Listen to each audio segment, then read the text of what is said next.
This is the story of an RV, 4 cats, 10 chickens, and a 2-vehicle caravan on a 3,000-mile road trip from coast to coast. I know it sounds more bad joke than travel vlog entry, but after a full week trapped in a 22-foot box with 14 beloved yet distinctly unenthused animals, I can assure you that they were not present for comedic effect. In spring of last year, me, my mother, and one of my best friends packed up our houses and our pets and our lives and started the week-long drive from New York to the Pacific Northwest. 3,000 miles of road is a hard thing to picture. On a map, a trek westward almost inescapably calls to mind the uncomfortable image of early colonizers snaking along the Oregon Trail or dusty gold rush wagon trains turning to unconventional meats after being trapped by unseasonable snows. Still, in the US, it's easy to take those distances for granted. We don't realize that the same number of miles could take you from New York to Mexico City, from Norway to Morocco, from Romania to Afghanistan. And the logistics stress bomb of relocating a household is difficult to overstate. Fixing up your house to sell, procuring an RV, renting a shipping container, finding driving help, buying supplies, mapping a route, saving for gas and tolls, booking campsites, packing, and transporting 14 yodeling cats and chickens across state lines. It is a lot, my guys. With so many things to juggle in this saga of uprooting and replanting ourselves, even celebrating the moment of our departure felt like tempting fate. And it's a strange thing to wrap your head around. A long-awaited move, potential location permanence, when your whole life has been full of relocations, big and small.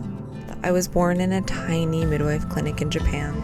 We made multiple moves before settling in New York. Then there was college in Hong Kong, wondering if I'd find some intrinsic connection to my grandfather's culture there. And finally adulthood, living and working in Japan. I still don't know what homesickness feels like, and maybe that's just what happens when your roots are such a patchwork. Still, functionally, home has always been me, my mom, and 2 decades of a complicated relationship with our perpetual fixer-upper, plus a community where local blue-collar residents drown a little more every day under the tide of gentrification. I think it's pretty easy to start hating the places that raised you. Frustration piles up until you want to just chuck everything in a dumpster and start over somewhere new. But how do you say goodbye to a place you've lived in since you were small? The beaches, the museums, the bagels, the pizza, the streets you learned to drive on, the friends you love, the co-workers who supported you, the pets you buried, the family you buried, the places you worked, sometimes 7 days a week, sometimes day after day at minimum wage. Suddenly there's not enough time to say goodbye. And at the moment of leaving, you can finally allow yourself to miss the big empty house that you grew up in and the memories you're leaving there. So, we pulled out in the early morning light, half awake and already hearing our menagerie begin to rise with the sun. And then it was just us and the road. I broke free on a Saturday morning, put the pedal to the floor, headed north on Mills Avenue, listen to the engine roar. New York's roads are terrible. We knew that already. But a pothole destroyed both of your front tires. Yep.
most recent residency school closed in the 70s, and I'm fairly certain that this was just rebranded as a foster school system.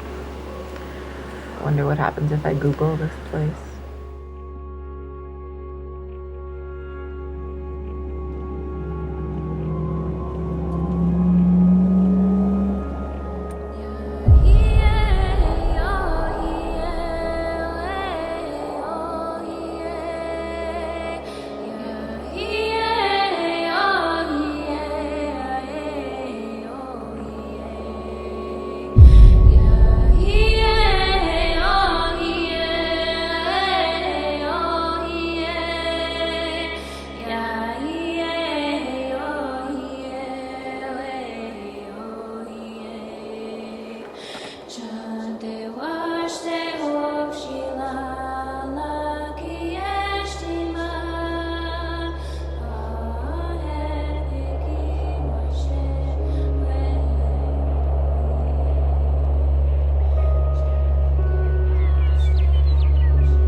Literally went halfway into the lake, literally halfway. On a bend. On a bend. And we had to run over.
year if it kills me.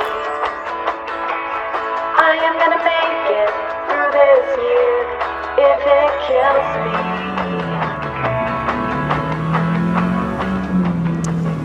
The journey didn't end here, of course. Still to come was the stress of house hunting, of job hunting, of wrestling with the world's worst storage company, Pods, and the new ways they found to disappoint us each and every day, of car buying and of the hundreds of miles through Oregon and California, and then the cleaning and painting and cultivating of a new place to call home. The plague is still out there. The world and the news still feel like they're going a little crazier every day.